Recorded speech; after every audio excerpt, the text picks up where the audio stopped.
Graça, paz e alegria. A porção de hoje, recomendada para a leitura da Bíblia em um ano no plano sequencial, é Efésios do capítulo 4 ao capítulo 6. A mensagem central de Efésios é para o louvor da sua glória, da glória de Cristo, é claro. A palavra glória aparece pelo menos 8 vezes e refere-se à grande excelência de Deus, sua sabedoria e também refere-se ao seu poder. O objetivo, a mensagem central de Efésios é para o louvor da sua glória, da glória de Cristo, é claro. A palavra glória aparece pelo menos 8 vezes e refere-se à grande excelência de Deus, sua sabedoria e também refere-se ao seu poder. O objetivo de falar a respeito desse assunto está na publicação, no tornar público realmente o compromisso de Jesus de construir uma igreja gloriosa, madura e de um ministério sem mácula ou sem ruga. Capítulo 5, versículo 27. Efésios revela o processo pelo qual Deus está trazendo aquilo que era considerado um mistério e que acabou sendo revelado. No caso, esse mistério revelado é a igreja, para que ela tenha o seu objetivo destinado em Cristo, não a igreja do ponto de vista construção, templo, o local onde muitos chamam de quartel, onde o soldado tem que ir e essa coisa toda. A igreja, nesse caso, é cada um de nós, a nossa união como corpo de Cristo. O fato de sermos unidos, cada um buscando a vontade do Senhor e todos unidos em Cristo. O local, a construção, o templo, a denominação tem que ser mais uma ferramenta onde nós buscamos ao Senhor em espírito e em verdade. Não pode ser o local definitivo, não pode ser considerado o único lugar onde essas coisas aconteçam. O quartel, de fato, é dentro do teu quarto com a porta fechada. Essa é a verdade. A Bíblia diz isso, que o Senhor Jesus diz que é para ir para a igreja e então buscar ao Senhor, diz que é para entrar no quarto e fechar a porta e orar ali em secreto, e o Senhor que vem em secreto vai te ouvir. Jesus disse que é no quarto com a porta fechada. Jesus não disse, tem que ir naquele monte ou naquele lugar. Jesus disse que não era nesse monte, nem naquele, nem nesse lugar, nem naquele, mas em espírito e em verdade. Jesus disse isso, nós já lemos a respeito desse assunto. Mateus fala a respeito de entrar no quarto e fechar a porta. João fala a respeito de não ser neste lugar ou naquele, ou neste monte ou naquele, mas em espírito e em verdade. Então a questão não é ir a um determinado lugar para fazer isso. Nós somos um em Cristo naquele lugar também, mas também e não apenas ali. Hoje em dia, já disse isso algumas vezes nessa sequência de mensagens, quando a gente fala a respeito de um assunto, parece que já está contra o outro. Falou a favor de uma coisa, já é contra o outro. Então alguém pode dizer que eu sou contra a igreja. Eu não posso ser contra a igreja. Quantas vezes eu com a chave fui o primeiro a chegar, abri portão, porta, janelas e tudo. Verifiquei se estava tudo em ordem antes que as pessoas chegassem. E também fui o último a sair, fechando todas as portas, fazendo a última verificação, fechando todas as janelas e fechando os portões. Eu não sou contra a igreja. Eu só entendo que lá não é o único lugar onde nós realmente buscamos ao Senhor. Lá é mais um lugar onde temos a chance de aprender das coisas do Senhor e buscar em espírito e em verdade. De nada adianta ir a qualquer lugar, até mesmo no seu quarto com a porta fechada, se você não fizer a busca em espírito e em verdade. Não buscar ao Senhor de acordo com a vontade dele, não buscar com o seu coração realmente as coisas do Senhor. De nada adianta. É necessário que o seu quarto com a porta fechada, a igreja, o monte, os lugares onde nós possamos ir, as praças ou qualquer outro lugar, É necessário que esses lugares sejam ferramentas a mais onde buscamos ao Senhor. E não um lugar para mostrarmos que ali estamos porque temos espiritualidade e só temos espiritualidade se estamos ali. Isso é coisa dos fariseus. Aquilo que Jesus disse que era para entrar no quarto e fechar a porta era em contraposição aos fariseus que faziam para todo mundo ver. Lembra disso? Quando Jesus falou a respeito disso? É errado então fazer em público? Quantas vezes Jesus fez em público?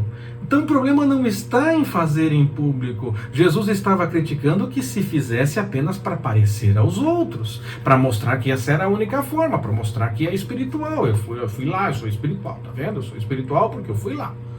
Misericórdia, isso era os fariseus. Agora, eu posso ir no monte? Posso, Jesus foi. Eu posso ir no templo? Jesus foi. Eu posso ir nas praças, nos lugares, nos caminhos? É claro que eu posso. Mas eu não posso fazer isso para que as pessoas vejam. Eu não posso definir que esse é o único jeito. Porque Jesus disse que não é dessa forma. É em espírito e em verdade. É com a porta fechada do quarto. É em todos os lugares. Nós podemos sim ir ao monte, ir à igreja, ir ao templo, ir a qualquer lugar. Mas nós temos que ter consciência que esse não é o único jeito. Nós precisamos crescer nesse aspecto. Nós precisamos realmente crescer, porque as pessoas dão muito mais ênfase ao que é ferramenta para que possamos aprimorar, como se ali fosse o essencial. E isso era coisa dos fariseus. E Jesus foi contra isso. Nós temos que tomar cuidado com isso. Nós precisamos crescer, nós precisamos amadurecer. E os passos básicos para o amadurecimento, eles são dados na direção de um compromisso que a igreja assume, a igreja, pessoas unidas em Cristo, de lutar contra os poderes do mal, com todos os cuidados e com todas as armas, espiritualmente falando. Eu não estou dizendo para sair dando tiro ou usando espada.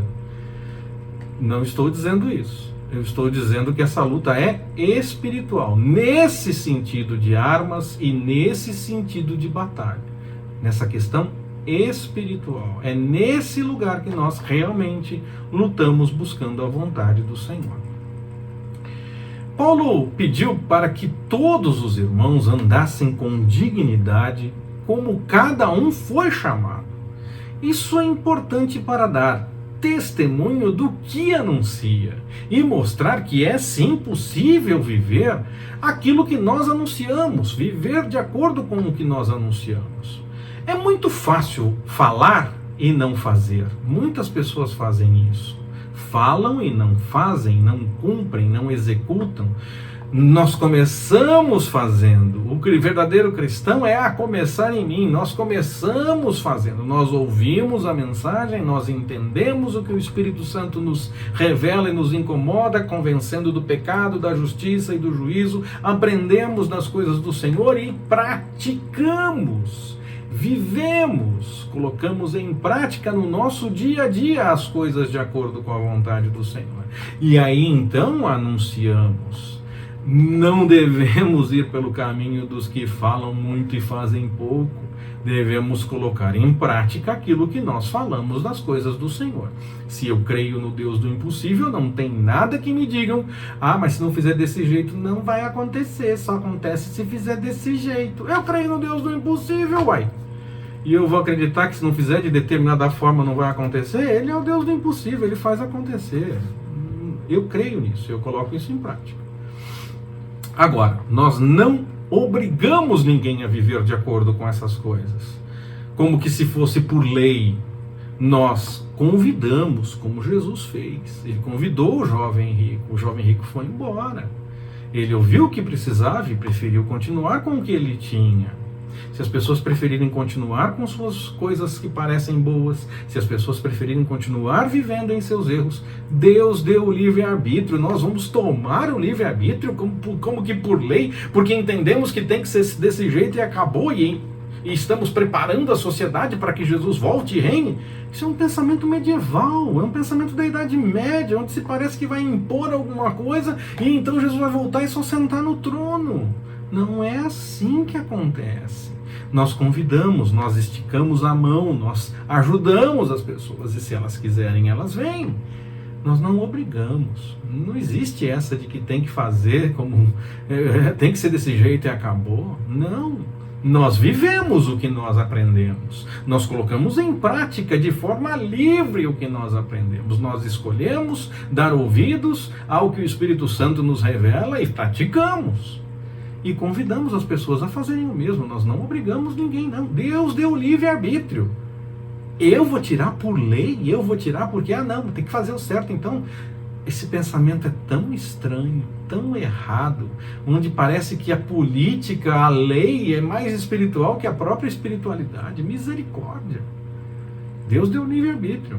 Nós convidamos. Antes, nós deixamos as pessoas livres, e se elas quiserem continuar naquele caminho, nós continuamos anunciando e vivendo. E mais que isso, às vezes as pessoas vão nos difamar, as pessoas é que vão falar que nós estamos errados, as pessoas é que vão dizer que nós fizemos coisas erradas, mesmo que nós não estejamos fazendo coisas erradas. Nós temos que fazer as coisas certas de acordo com a vontade do Senhor, porque quando falarem que nós estamos fazendo algo errado, que digam por difamação e não porque nós estamos fazendo errado mesmo. Que digam por difamação, que digam por perseguição, e nós seremos bem-aventurados se isso acontecer. É o que diz a Bíblia, não é o que eu digo. Todos nós devemos ser humildes, mansos, longânimos e, sobretudo, suportar e amar uns aos outros. Nós devemos viver a união que Cristo nos proporcionou e que também nos chama para viver. Ele providenciou todas as coisas e nos chama a viver dessa forma que Ele próprio providenciou. Mesmo com trabalhos diferentes, mesmo com ministérios diferentes, ainda que tenhamos atividades diferentes e até que pensemos em alguns assuntos de forma diferente, não naqueles assuntos que são essenciais para o encaminhamento da mensagem do Evangelho, a salvação em Jesus, viver de acordo com a vontade do Senhor. Nós não podemos transformar os nossos desejos pessoais em tudo isso é vontade do Senhor, não, nós não transformamos o nosso entendimento pessoal assim, para que seja a vontade do Senhor para todos. Antes, nós mantemos o nosso entendimento do que o Senhor nos chamou a realizar, mesmo que o outro tenha outro chamado. E aí cada um faz para que o corpo seja totalmente edificado e não para ficar provando que é mais certo, que é mais espiritual ou qualquer coisa do tipo. Quando nós vamos nesse caminho, está totalmente errado. Querer mostrar que a sua ideia é a única certa, a não ser que seja assunto essencial, não é assim. Aquilo que é essencial para a salvação, sim, nós discutimos. O que é essencial para a vida de santidade, sim, nós discutimos. Agora, vou dar um exemplo aqui de um assunto que eu entendo que não deve ser discutido, apesar de ser muito discutido por um viés social e político, muitas vezes. As pessoas podem entender que deve se cuidar da ação social, deve dar comida para quem realmente está com fome, ajudar aquele que é mais necessitado. Um grande grupo de pessoas pensa assim. E outros entendem que é melhor preparar as pessoas para o mercado de trabalho, para que elas possam, melhor capacitadas, ter melhores possibilidades dentro desse mercado de trabalho. E aí as pessoas às vezes parecem transformar essas duas visões em visões espirituais e querem que uma seja certa e a outra errada. Quando, na verdade, do ponto de vista bíblico, as duas posições estão certas. Jesus disse, os discípulos queriam mandar aquelas pessoas embora quando teve a multiplicação dos pães e peixes, e os discípulos queriam mandar embora porque deixa eles irem para comprar comida, esse povo vai morrer de fome aqui, manda eles irem para comprar comida. E Jesus disse, dai vocês mesmos de comer para eles. Ué, dai vocês mesmos. E também tem a questão de cuidar do talento, de fazer render o talento. Então, as duas posições estão corretas dependendo do momento. Nós podemos ser irmãos e unidos, ainda que essas ideias sejam diferentes, e nós podemos aplicar as ideias, ainda que pareçam tão diferentes, até mesmo ao mesmo tempo, dependendo da situação. Porque dependendo do momento, ambos terão razão. Afinal de contas, a pessoa pode realmente precisar de mais capacitação para estar melhor colocada no mercado de trabalho e ter um emprego, ter uma colocação, ter um encaminhamento melhor, até mesmo numa questão de empreendedorismo e tudo mais. Sim, é necessária essa capacitação. Mas enquanto essa pessoa está se preparando para isso, ela tem fome. Então aquele que entende que tem que dar comida, pode dar comida nesse momento. Então os dois estão trabalhando juntos, em vez de trabalharem separados, trabalha-se junto. Vai deixar a pessoa morrendo de fome enquanto se capacita? Como? Anda junto, vamos fazer junto. Ah, mas se der comida a pessoa não vai querer. Você acha? Essa pessoa, só se essa pessoa não tiver realmente com consciência das coisas. É claro que mesmo tendo a comida, ela vai querer se preparar, vai querer se encontrar uma melhor opção, uma melhor possibilidade, até para poder ajudar outros, para mostrar com o seu testemunho que é possível sair daquela situação. Senão essa pessoa, claro, não está com seriedade no que está acontecendo. É claro, só que aí se assume que todos não vão ser sérios, então só tem que capacitar, porque senão não vai ter seriedade. Misericórdia, não é assim. Dependendo do momento, então, é necessário sim atender às necessidades da pessoa e também dar a capacitação. E depois da capacitação, às vezes, a economia, o mercado pode não estar aquecido, não ser possível para a pessoa mesmo mais capacitada e lutando e buscando encontrar alguma coisa. Ela vai continuar com fome por causa disso? Nós devemos continuar ajudando enquanto for necessário e for possível. O Senhor nos der as provisões para que isso aconteça. Ele deu a provisão para algum fim. Então nós vamos cumprir com o chamado. Nós fazemos sim, nós ajudamos, nós cuidamos das pessoas. Isso é amor cristão. Isso não é comunismo, capitalismo, isso não é visão social. As pessoas transformam essas coisas como se fosse a única visão espiritual correta e não tem nada a ver. Nesse assunto não tem nada a ver, as coisas podem andar juntas. Em vez de ficar brigando por posições que são meramente sociais e políticas, cada membro do corpo deve fazer a sua parte para que o todo possa se acertar. E caminhamos juntos em vez de ficar brigando para dizer quem tem razão. Os dois têm. A pessoa pode precisar de melhor capacitação para poder chegar no mercado de trabalho melhor e ela tem fome naquele momento. Os dois têm razão. Nós devemos ter em mente que apesar de pessoas diferentes, com pensamentos, criações e o que mais você quiser pensar diferentes, em Cristo nós somos um corpo e Ele é o cabeça. Nós somos chamados para, apesar de diferentes, vivermos como um no Espírito. O corpo todo é abençoado, com as coisas em ordem, mesmo que cada um cumpra uma função diferente, o corpo como um todo é abençoado. E quando uma parte do corpo padece, o corpo todo padece. Essa é a visão, sim, como no caso de um corpo. Ah, não, a mão vai ficar muito bem, não precisa ter problema. Bate o dedinho do pé numa quina. Você vai parecer até mais fraco, a mão não vai conseguir carregar todas as coisas que você queira. O corpo todo sente quando um dedinho do pé sentiu alguma coisa, o corpo todo sente. Essa é a visão espiritual da igreja corpo de Cristo, não da igreja construção, mas da igreja corpo de Cristo. Essa é a visão.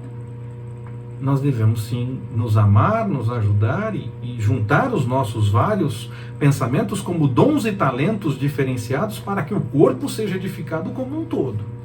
E buscar a vida de santidade, aí sim nós buscamos o que é realmente de acordo com a palavra. Naquilo que é essencial para a vida de santidade, para a salvação, nós buscamos com seriedade, como Paulo fez e discutiu vários assuntos que ele entendeu serem essenciais. Agora, aqueles que não são, várias vezes, nós já falamos disso a respeito de Coríntios. Várias vezes Paulo falou, deixa isso para lá. Não fica discutindo isso não, é bobagem. Larga a mão disso. Eu mesmo vou largar a mão disso se for preciso. Não tem que ficar nessa. Então nós temos que tomar cuidado com essas coisas de transformar em espiritual, o que na verdade pode ser direcionamento diferente para que o corpo seja abençoado em frentes diferentes, como se um fosse mão e o outro fosse pé. Todos nós recebemos dons especiais para aquilo que nós somos chamados até individualmente. E Jesus nos deu, a cada um de nós, dons através do Espírito Santo, para que nós possamos exercer uma função muito bem, para desempenharmos um trabalho muito bem. E esse trabalho, então, é a nossa responsabilidade. E aí, cada um dos membros do corpo de Cristo tem funções diferentes, mão, pé, braço, nariz, boca, olho, ouvido, mas todos trabalham para o bom andamento do corpo, para o bom desempenho do corpo, para a edificação do corpo de Cristo. Todos trabalham juntos, ainda que com trabalhos diferentes, funções diferentes, sempre indo na direção da vontade de Deus. Assim, nós devemos ser unidos, bem ajustados, para sermos realmente edificados, e nós fazemos isso amando uns aos outros, tal qual o corpo que nós temos, onde cada membro tem uma função diferente, mas se um tem problema, o dedinho do pé, o corpo todo sente a dificuldade junto. Ainda que nós sejamos sim diferentes, ainda que nós tenhamos funções diferentes, nós trabalhamos juntos para a exaltação do nome do Senhor e não para mostrar que a nossa opinião é melhor ou mais certa. Pode ser que as duas funções sejam desempenhadas e o corpo todo seja edificado.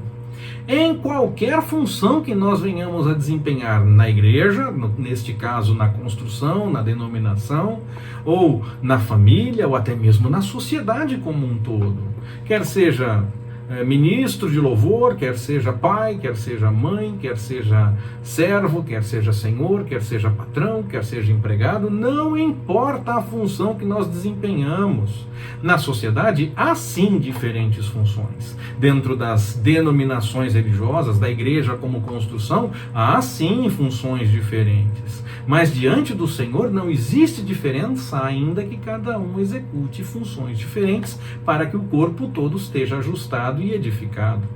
Pode ter diferença na hora então de realizar o chamado. A mão faz uma coisa, o pé faz outra, cada um faz o seu trabalho na comunidade de fé, cumprindo essa determinada função que é diferente, que o Senhor deu para cada um. Mas não é assim quando nós olhamos para o nosso relacionamento com o Senhor. Nesse caso, nós somos todos iguais. Cada um tem sua função, edifica o corpo como um todo, e cada um, ainda que em diferentes funções, é a mesma coisa na presença do Senhor. Não há diferença, ainda que exerçamos funções diferentes diante do Senhor. Nessa busca pelo Senhor, não há diferença.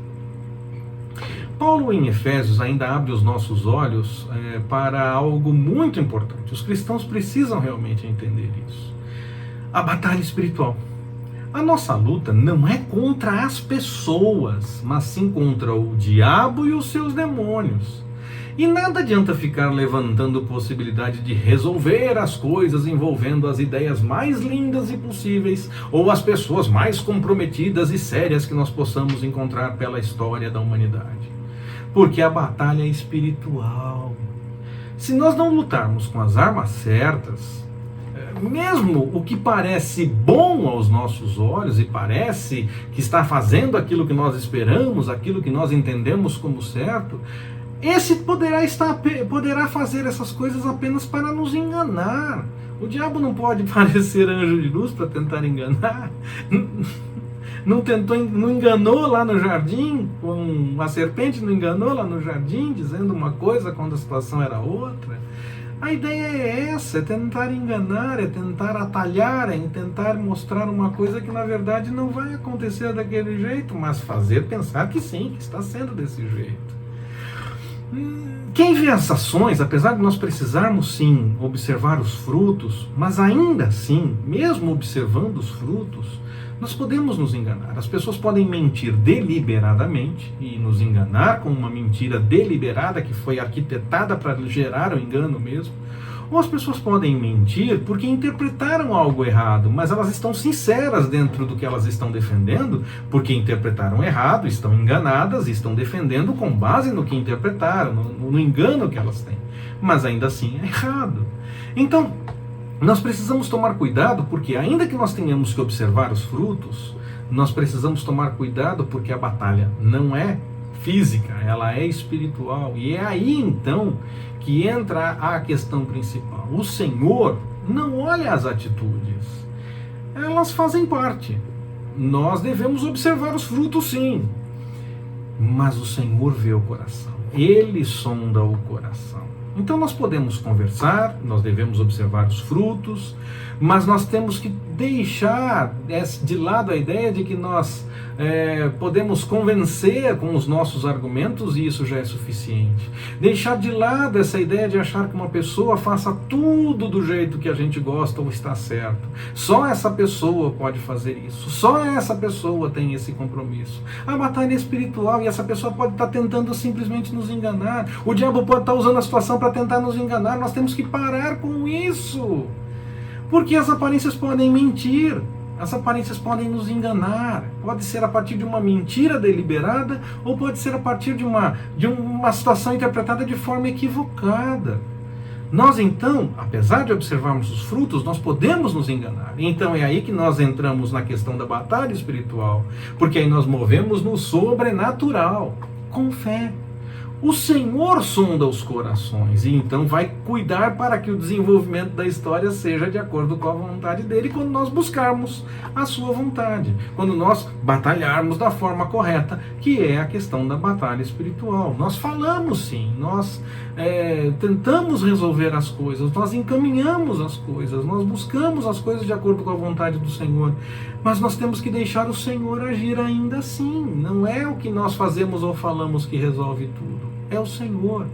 A nossa verdadeira batalha, ela é espiritual. Então, para vencer essa batalha, nós devemos nos revestir de toda a armadura de Deus. Buscar realmente a vontade do Senhor, para no dia mau poder permanecer firme e encontrar a vitória no Senhor.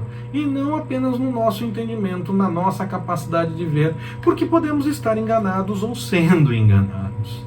Nós devemos nos revestir de toda a armadura de Deus e buscar de forma espiritual a batalha que acontece realmente de forma espiritual. E aí encontrar a vitória no Senhor e não naquilo que nós entendemos como melhor ou nas pessoas que nós achamos que são melhores. A luta não é contra a carne nem contra o sangue. Deixa o Senhor agir. Vamos buscar no Senhor essa resposta e deixa Ele cuidar de tudo, porque Ele vai cumprir com o melhor propósito quando buscarmos a sua vontade. Que o Senhor então nos revista diante da nossa busca pela sua vontade e nos abençoe. Forte abraço, até mais, permitindo o Senhor.